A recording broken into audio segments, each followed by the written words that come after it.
Précédemment, dans Youngsters. Kumo et Sugar Chaos ont découvert, sur les indications de Sora, une cargaison de ces étranges écouteurs destinés au Hayard Superpower Institute.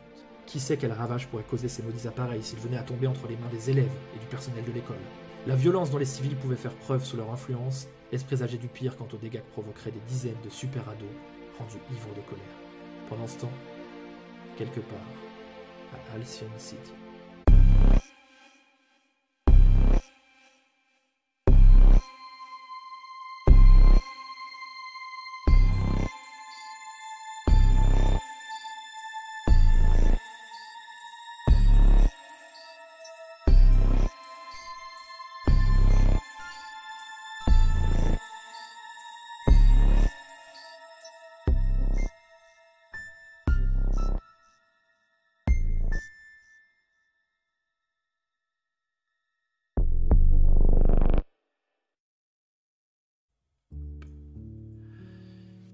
Sky, tu te réveilles comme depuis un certain temps dans un centre commercial, mais même plus précisément dans la chaufferie d'un centre commercial. Comment t'es arrivé ici? Enfin, qu'est-ce qui fait que t'es là?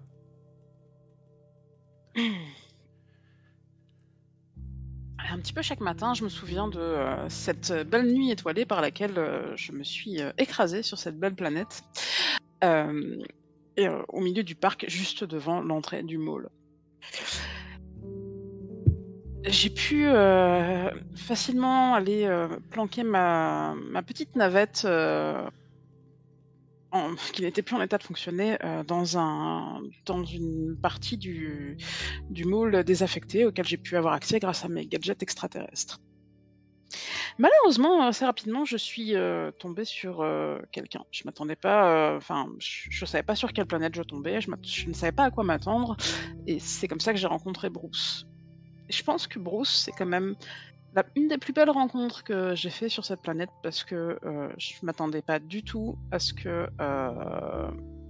ça se passe comme ça.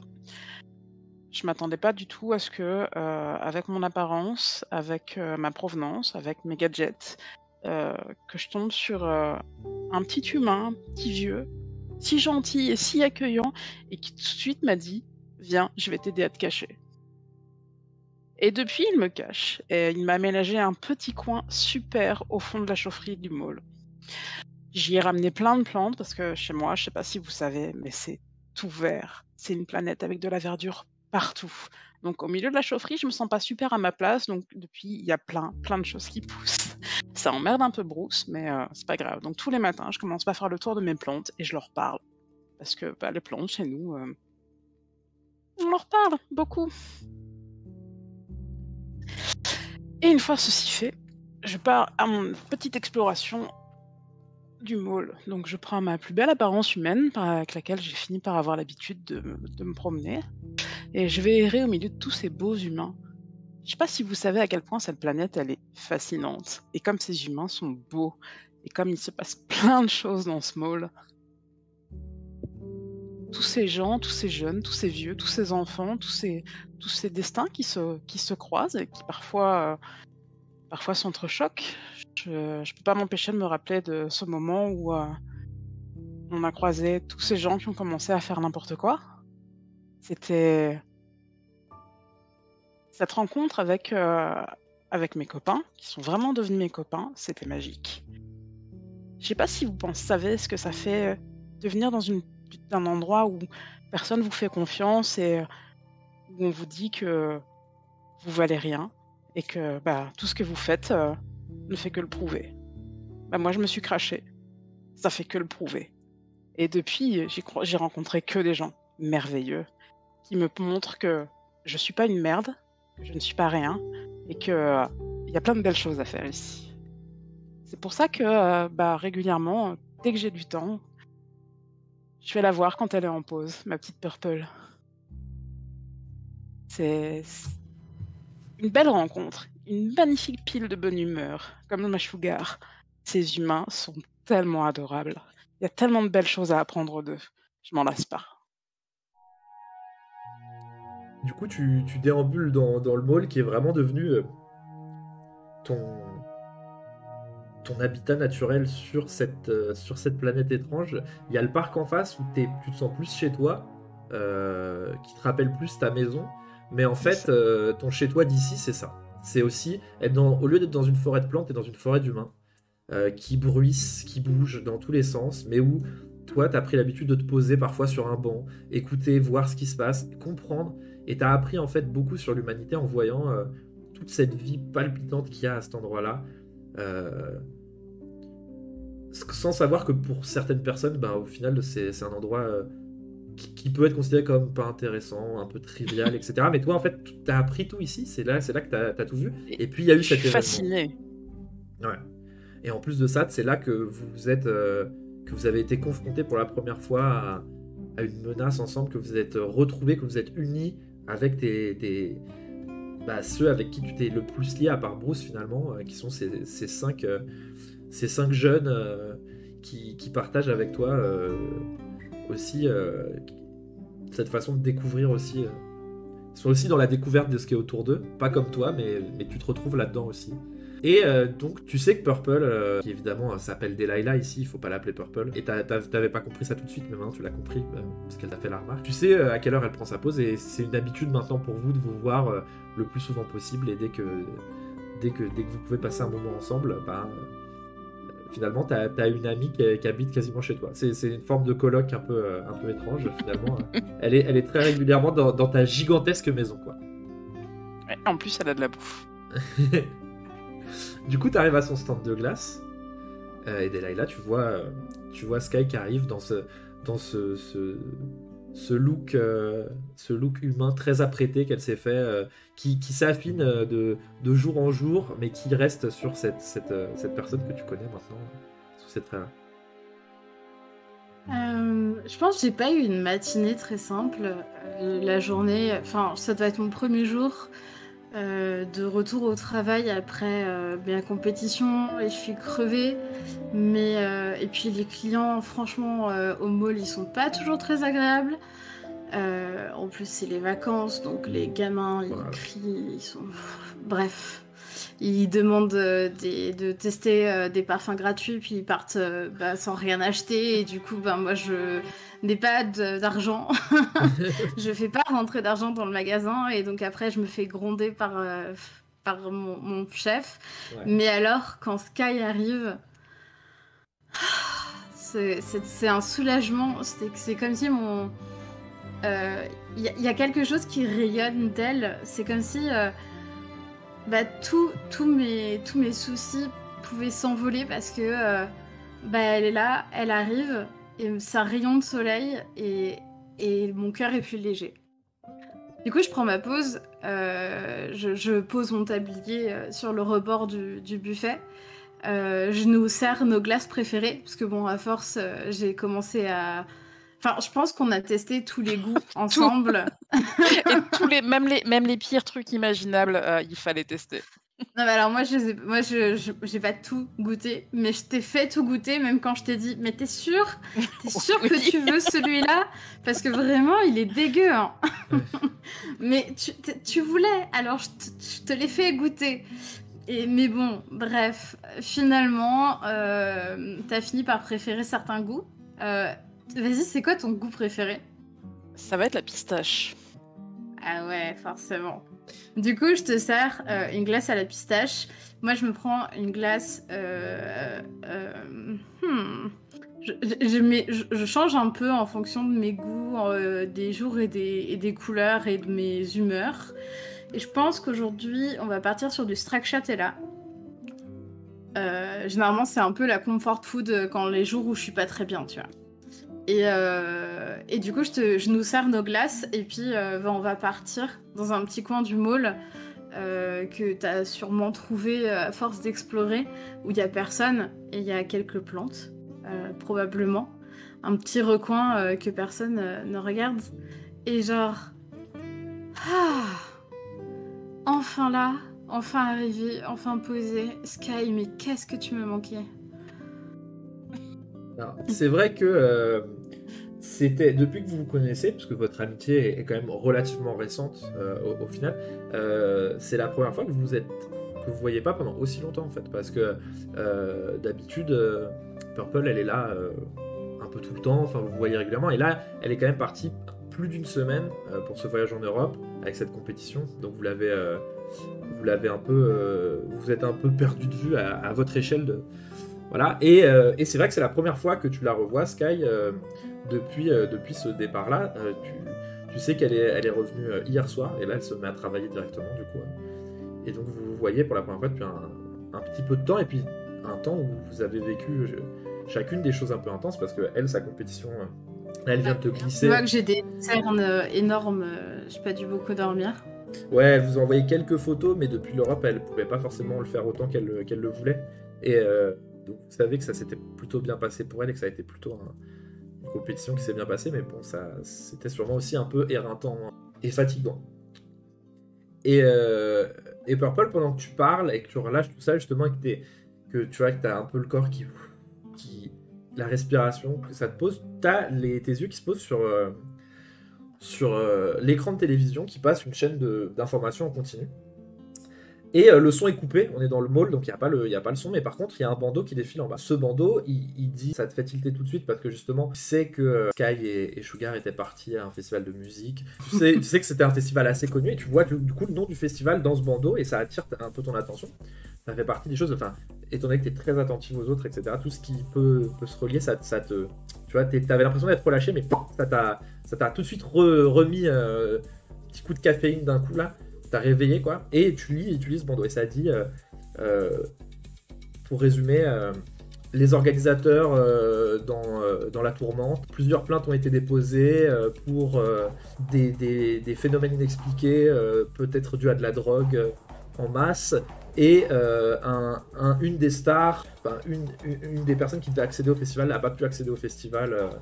Donc il y a eu des fans très déçus parce qu'il y a eu des annulations de plusieurs concerts. Donc en gros, le festival est remis en question en partie, etc. Et c'est la grosse affaire du moment. Du coup, je lis ça et je me retourne vers Sky. Et Sky, c'est pas le festival auquel vous êtes allé? Si, c'est celui-là, je crois, oui. Il s'est passé quoi? Parce que ça a l'air d'être plutôt problématique ce qu'ils sont en train de raconter là. Apparemment dans les festivals il faut pas boire et pas manger n'importe quoi. Ouais. Mais et puis il y a un endroit où il semblerait que la musique elle faisait pas ce qu'elle doit faire normalement aux gens. Et Sugar elle m'a expliqué que normalement les gens quand ils écoutent de la musique ils sont heureux, mais ils sont pas heureux au point de se mettre tout nus et de se grimper les uns sur les autres. Effectivement. Ouais. Quoi? André, Miss Mallard t'a donné rendez-vous devant l'école. Elle t'a pas donné toutes les précisions, elle t'a dit que vous alliez travailler sur la pièce, mais elle veut faire un point avec toi. Ça fait un certain temps qu'elle t'a donné ce texte, et elle n'a pas essayé de reprendre spécialement contact. C'est la première prise de contact depuis un certain temps. Mais c'est une prise de contact assez directive. Elle t'a donné un rendez-vous, 1 heure, devant l'école. Le fait qu'elle dise devant l'école, je sais pas si toi ça t'a tilté ou pas, mais en tout cas, elle t'a pas donné rendez-vous dans une salle de l'école, mais bien devant. Bonjour Madame Mallard, j'imagine qu'on va pas... on va autre part, c'est ça? Exactement, oui. Tu la vois se diriger, à peine elle t'a salué, d'ailleurs, elle t'a à peine salué, qu'elle se dirige vers une voiture qui est garée, pas très loin, donc à quelques pas même, et elle te fait un signe. Venez, on va faire un tour. Ouais, très bien. Je la suis. Elle a une petite voiture, un genre de smart un peu, tu vois. Petite voiture, mais classe, élégante, quoi. Et vous rentrez dans ce petit pot de yaourt, mais de luxe. Et puis elle démarre immédiatement. Elle déboîte, et puis elle s'insère dans la circulation avec une conduite un peu sportive, vraiment déterminée. Madame, j'ai bien lu la pièce. C'est une très belle pièce, une belle adaptation d'un classique, mais vous n'avez pas peur que ça recommence avec ce genre de texte? Non, enfin, il faut dépasser ça. Faut pas être dans le passé. Enfin, je vois évidemment ce que vous voulez dire par ce parallèle. Enfin, évidemment. En même temps, est-ce que vous pensez pas que, certes, dans ce moment, il y a eu un relâchement, il y a eu quelque chose, mais rappelez-vous, est-ce que vous vous rappelez comment vous étiez juste avant? C'est-à-dire juste avant que Juste ça avant. n'arrive? Oui, juste avant. Vous étiez dans cette zone, vous étiez dans ce moment. C'est ce que vous êtes fait pour jouer, André. Enfin, vous l'avez senti quand même à ce moment-là, à quel point... Juste avant, évidemment. Mais vous avez senti à quel point vous ameniez... le texte passait par vous à la perfection. Enfin, Oui, vous en enfin, rappelez pas? bah, c'est difficile de dire juste avant, en fait. C'était plus diffus que ça, mais oui, enfin, cet état d'intense concentration, c'est ça que vous voulez parler, être dans la zone un peu. Oui, vous étiez si parfait jusqu'à ce moment où, oui, ça a dérapé, je comprends, mais vous avez travaillé, vous avez mûri ce texte, il est encore plus ciselé pour vous. Je suis sûr que Non, il est beau, c'est sûr. n'appréhendez pas comme ça. Vous Je... zigzaguez dans la ville, et puis tu vois que vous sortez de la ville. Vous êtes sur des...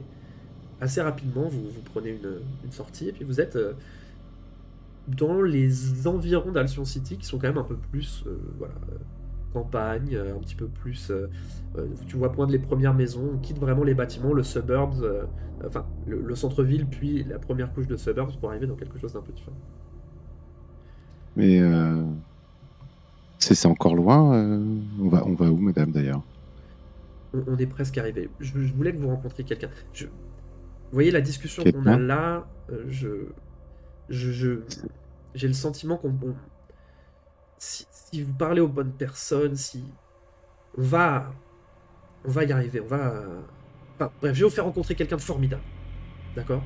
Et avec ça, eh bien, je pense on va toucher quelque chose et on va pouvoir travailler sereinement. J'ai envie de pouvoir travailler sereinement avec vous. Ce gars-là, il est important pour vous. Il est aussi important pour moi. J'ai envie de voir ce qu'on a fait ensemble s'accomplir. Vous Ok. comprenez? Non, mais je vous fais confiance, madame. Vous roulez encore quelques minutes dans cette campagne qui entoure Alcyon City. Les maisons se raréfient, les terrains sont plus grands. Et puis, tu sens que la voiture commence à ralentir doucement, qu'on est à l'approche. Et vous vous garez devant... Enfin, vous vous garez pas devant, vous rentrez en fait à l'intérieur d'une propriété. Tu vois qu'elle appuie sur un bouton qui ouvre un portail automatique. Et vous rentrez dans une grande propriété au milieu de laquelle il y a une grande maison. Une maison assez classique de facture que tu as l'impression d'avoir déjà vue. Hein. C'est pas une grande surprise, c'est pas non plus un manoir absolu, mais c'est une grande maison quand même. Et puis, elle referme, enfin le portail se referme derrière vous, elle se stationne, elle sort de la voiture et elle vient t'ouvrir la porte. On est où là? Chez un ami. D'accord. Bah, je vous suis, j'imagine. Oui, bah, venez. Elle te précède. Tu remarques que comme d'habitude, elle est vraiment extrêmement bien habillée, hein, extrêmement apprêtée et élégante, quoi. Et du coup, Ouais. ça me fait un petit miroir à ma condition, parce que j'ai pas l'impression d'être prêt. Enfin, je suis pas à ma place ici, quoi. On a toujours été modeste, et là, c'est angoissant, quoi. C'est avec cette angoisse au ventre et en effet ce sentiment de ne pas être à ta place que tu la vois appuyée sur une sorte d'interphone, quoi. À ce moment-là, Oscaro, toi, tu as une notification à l'intérieur sur un écran qui est près de toi, sur lequel tu vois s'afficher le visage de Georgina. Je pense qu'il y a un cut juste et on entend « Ah, tu m'avais manqué » et un bip caractéristique d'ouverture de porte. Vous avez accès au poumon d'acier dans lequel je me trouve. Tu vois du coup André, la porte s'ouvrir devant Madame Miss Mallard avec une ouverture automatique. C'est pas seulement qu'elle peut accéder, c'est que ça s'ouvre. Tu la vois te faire un petit signe de la main et t'inviter à entrer. Très bien. C'est pas tous les jours que j'ai de la visite, du coup je me suis apprêté un minimum, quoi. J'étais au courant, il me semble.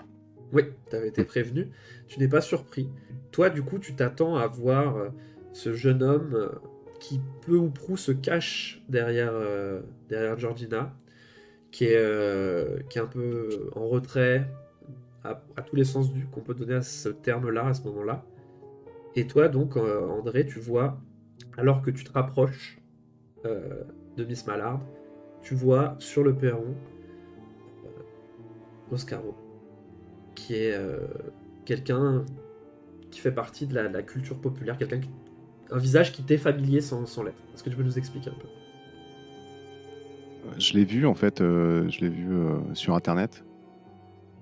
C'est un artiste que je suis, que je suis de temps en temps, en tout cas, un peu étrange, quelqu'un qui justement protège pas mal sa vie privée. On n'en sait pas grand-chose sur lui.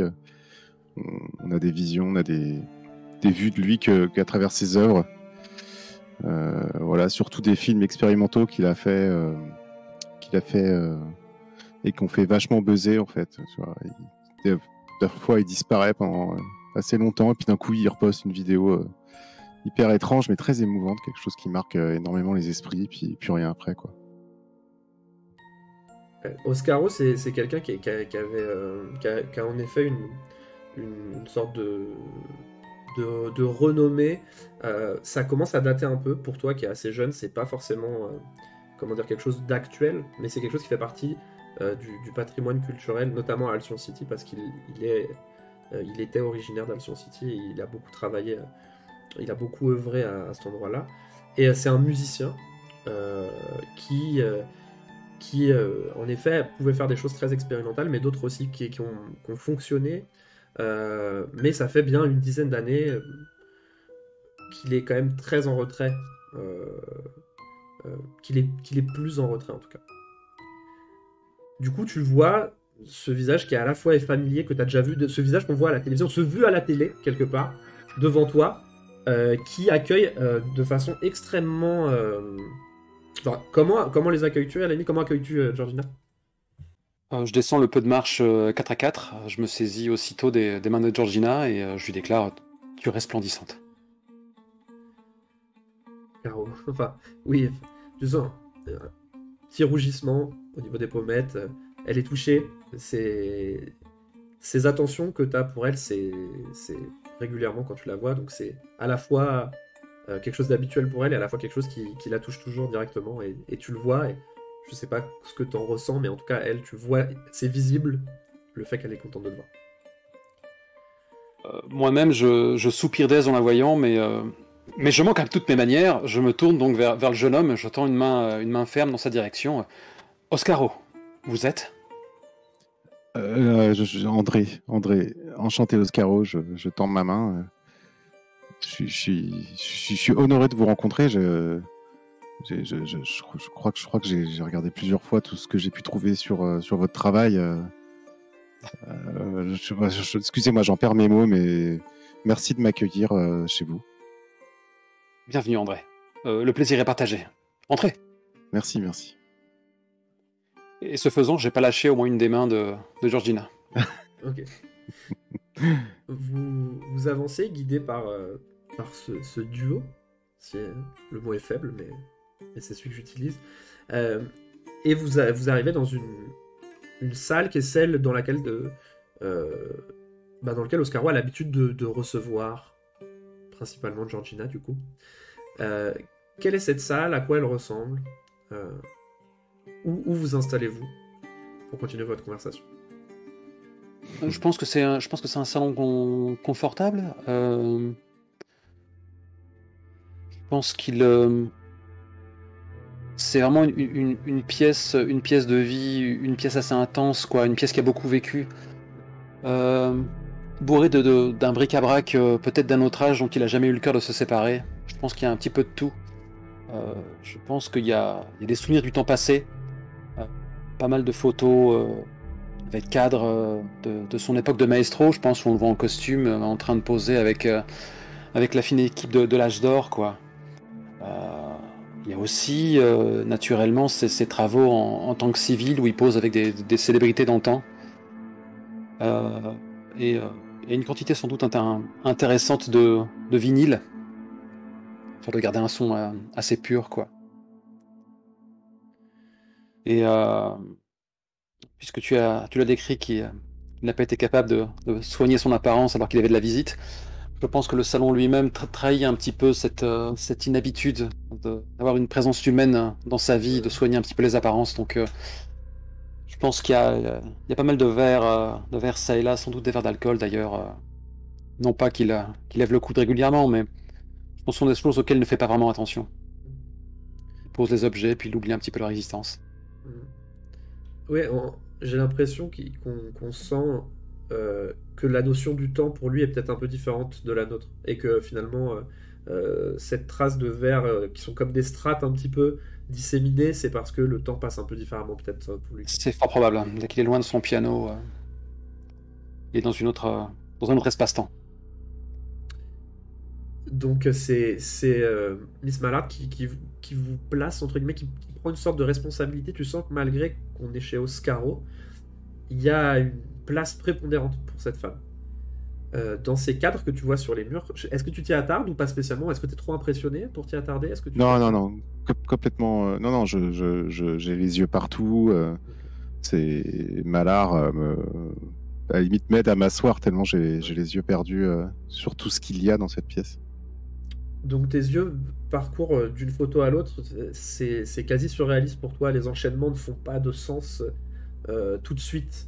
Tu vois en effet des photos de l'âge d'or des super-héros, tu vois Goldust, Hellfire, les parents de Sugar, à côté de Sora, la mentor de Kumo que t'as déjà de laquelle tu as déjà pu discuter, à côté de ce personnage en costume qui est qui tu sais s'appelle Maestro, Madame Mallard t'en avait parlé, mais toi-même c'est ce personnage un petit peu à part et en même temps un peu là sur toutes les photos, mais on n'en parle jamais, c'est jamais lui dont on parle, mais il était dans cette équipe, c'est le dernier de cette équipe de super-héros, celui qui n'a pas les honneurs, qui n'a pas la gloire.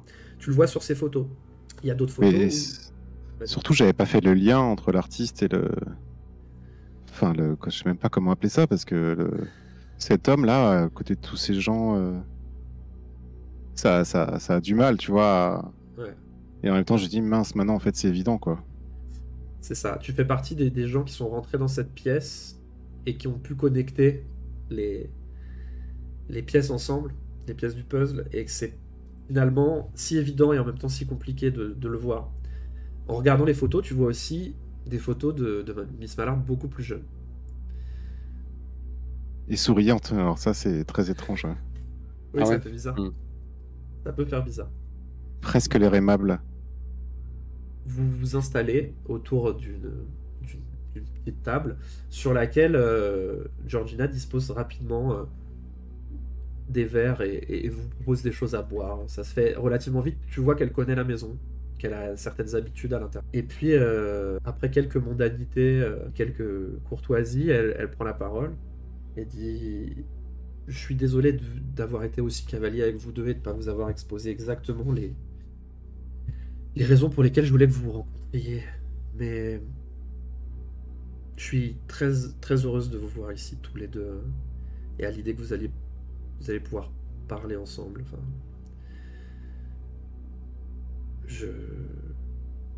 j'en suis... Voilà, je voulais que vous le sachiez déjà.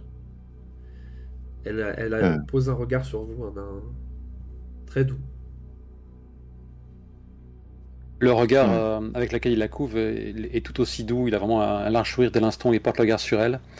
Et pourtant, déjà, rien qu'à la posture qu'il prend, un peu voûtée, la façon qu'il a de croiser les doigts, et surtout la façon dont son pied ne peut s'empêcher de battre dans le vide, il y a quelque chose qui trahit peut-être un inconfort qu'il tente de dissimuler. Est-ce que je le ressens, cet inconfort Est-ce que tu le ressens? C'est toi qui me dis. Oui. Oui. Et est-ce que toi-même tu te sens inconfortable ou est-ce que le fait qu'elle prenne les Moi, choses en main, je suis très inconfortable. Déjà, ça me fait voir Madame Mallard d'une façon dont je l'avais jamais vue. faire autre chose que un visage très fermé, sec, autoritaire. Être là avec Maestro et voir que il y a cette espèce de lien amoureux entre eux, en tout cas cette tension presque sexuelle, on peut le dire, et en même temps tous ces signaux qu'il y a en même temps, c'est très étrange. Ça fait beaucoup d'émotions Dans une seule pièce. dans l'air. Et effectivement, s'il y a un petit comme un petit saut sur un vinyle de temps en temps dans ce lien en fait qu'il y a entre deux. Et effectivement, je remarque qu'il secoue beaucoup la jambe à ce moment-là. Mais j'ose rien dire, c'est-à-dire que c'est quand même deux figures d'autorité que j'ai en face de moi. Donc, je lâche la tête à ce que me dit Madame Mallard, mais j'en dis pas plus.